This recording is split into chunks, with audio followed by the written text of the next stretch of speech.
Welcome back. We are live, and today we're talking to people behind some big headlines happening right now, like my next guest, Laura Carney, who's going viral after the Washington Post just days ago published a story about her. It's titled, "She Found Late Father's Bucket List, Then Spent 6 Years Completing It." Here's her story.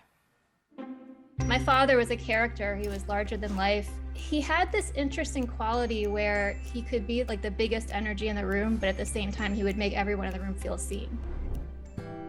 When I lost my father in 2003, it was because of a distracted driver, so it ultimately shifted the way I looked at life. It was November 2016, and we were visiting my brother Dave, and he had found this bucket list that my dad wrote in 1978. And these are all the things he wanted to do. He was just such a dreamer, and even though it seemed completely impossible, we both knew I have to finish this. One of the list items was go to the Super Bowl. I knew if my dad had been there with me, it would have been one of the ones he enjoyed the most. When I checked off swim the width of a river, it was a river in North Carolina, and I thought, this is insane. Grow a watermelon was an adventure. I don't even have a backyard. I had to grow it on a fire escape. When I met Jimmy Carter, I was trying to check off talk with the president. Skydiving, that's definitely not something I ever thought I would do. And some of the items were correspond with the Pope, surf in the Pacific Ocean, drive a Corvette, and ride a horse fast.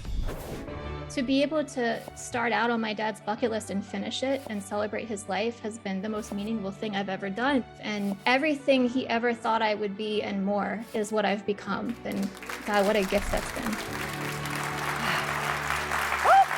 There were 54 items on her dad's list, and it's just one of those stories that really hit me because I think I've shared with you all before. When I moved to New York and joined the Today Show, my dad passed away. And one of the last things he saw me do was fill in on the Today Show. So I get this relationship so much. Tam fam, please, right from the headlines, please welcome Laura Carney to the show. You know, Laura, this is, first of all, Mick, your dad, seems like a heck of a guy. Just a wonderful person. This bucket list put together in 1978? Yeah. Where was it sitting all these years? I don't know. My mom found it in a dresser, and I had just been born, and she was like, "What is this?" And she said they had a good time laughing at some of the items. I mean, there were some fun items. You want to talk to the Pope? What? Right, talk to the Pope, meet a president. We just had a kid. So you find this list. Why did you feel that you needed to at least tackle some of these things? The best way I can explain it is it was not much different than when my husband proposed, and I knew right away, yes. Or when I moved to New York City to become a journalist, that was a scary thing to do, but something here said yes. And when I saw the list, it was that, not even something that you think about, just my heart is saying this is exactly what I'm supposed to do.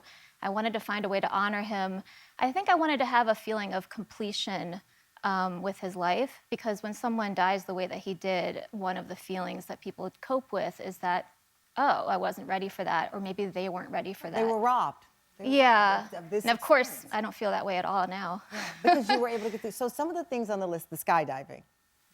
How do you work your way up to like, Dad, I love you, but listen.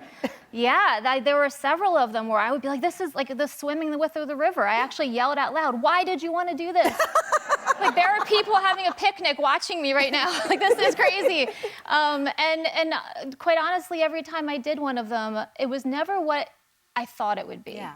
It was always something would happen that was a lesson I needed. Oh, wow. So that's interesting. I know that, for example, wanting to walk you down the aisle, right?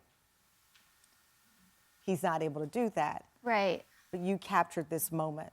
Yeah, I really was dreading that for a long time, what that was going to feel like. And I think I had this feeling of, oh, people are going to feel sorry for me. There's no father-daughter dance. My brother did that for him, which was wonderful. And he had put aside a bottle of wine in 1978 for my wedding. And he wrote on it, "The finest wine America has made, open on Laura's wedding day." Oh. And when we found the list, we had already had the wedding, and I had already drank the wine. And it turns out, I mean, my dad was a wine distributor. He was right. It really actually was. Like, it beat all the best wines in France in 1976, the Judgment of Paris. It was the best wine I'd ever had. And when I found the list, it really broke my heart because it said, oh, sing at my daughter's wedding. And my dad was a singer. I mean, that was who he was. And I thought, well, our bellies were singing. Yeah, you were singing. I know Yeah. one of the things on the list was to meet a president coming up. How Laura pulled that one off is a story you don't want to miss after the break.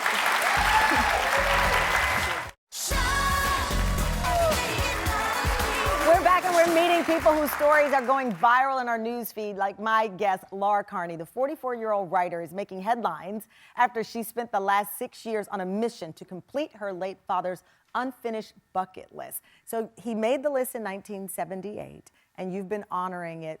Some of the things, like growing a watermelon, fascinating. You did that. You sat on your balcony. But then he put, I want to meet the president, or talk to the president. How did you pull off Jimmy Carter? Look at this. I was doing a TV interview very early on. I work in magazines, so I had an article published about my project, and I got on TV. A man in Alabama sent me an email. He said, hey, if any president will do, you should know that President Jimmy Carter still teaches Sunday school every weekend in Plains, Georgia. Yeah. And I thought he was president in 1978. Yeah. That's who he was talking about. Oh my God! Perfect, you know? So, yeah, but, you know, much like with any list item, though, I could do my part. I could do the best I could and research it and try to think how I thought it would go. But always something would show up at the end to help me that I couldn't have expected. And that was the part where I felt my dad's spirit really, you know, being part of this with me. And when we went down to Plains, just by chance, Jimmy Carter's biographer was in the hotel where we were staying. I got into a 3-hour conversation with him in the parking lot. I had been researching Jimmy Carter like a fiend for a whole week. And he just kept talking to us all weekend, and he put in a good word. So after the Sunday school lesson, I shook his hand. I had a conversation with him. I can't stop looking at this picture. This is amazing. Isn't he amazing? He's a wonderful man. Amazing, amazing. Yeah. So, your dad mixed bucket list and fulfilling his inspired you to create your own bucket list. Yeah. So you have your list. Yeah. What, like, you started doing it, and have you started going through things? Mostly during the pandemic. I mean, we needed something because we were getting restless. And I had hiked the Appalachian Trail. Oh, yeah? That's one of my first ones on it. And we went out and we just started. I mean, I've never been a camping person. Yeah. But I became one because I wanted to travel. So, wow. Yeah. What's on the list now? It's mostly travel items, you know, I would love to go to Hawaii. I would love to see a volcano. Yeah. They're probably a little more exorbitant than my dad's ideas. But I think part of the reason for that, though, is I don't even look at it as I have to do these things. Right. It's more if something comes to me, I put it down because I want to embrace my life as something that's fun. Yeah. And something that I'm enjoying. And that's really what my dad was about. I like that. So something that's fun. The Empire State Building, is that like? Isn't that crazy? I haven't ever been. You've never been? No, and I lived in New York for 2 years. That's what happens when you're a New Yorker. That's true, but it happens in life, right? Because there are things every day we keep saying we are going to do or we want to do, but we never do. Right. So the Empire State Building's on your list. Yeah. Okay, wait a minute. Oh no, what do you go? Well, okay, here's the deal. Empire State Building. I went to the very top of the Empire State Building in 2016 for the Today Show. This was an experience of my dreams. And when I heard that you'd not done this yet, I said, listen, here we go. We want to help you check this off as I did that day. Empire State Building will be off your list because guess what? Take this. Take this. We have a car waiting outside. There's a car outside right now to take you for a special VIP experience. You're going on an all-access tour of the ultimate Empire State Building experience, exclusive access to the private celebrity green room where you will sip on champagne, check out photos and memorabilia from famous visitors, and enjoy a private guided tour by an Empire State Building observatory host.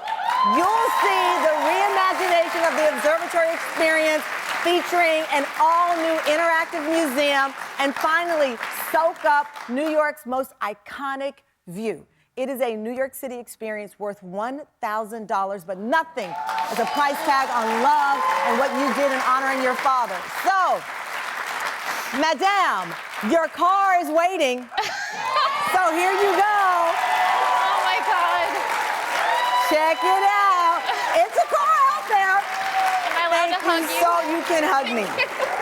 That's amazing. And guess what, Tam Fam? Laura's memoir, My Father's List, is available on July 11th where books are sold. Thank you. You're really something else. All right. Well, I'm going to go ahead and get you out of here.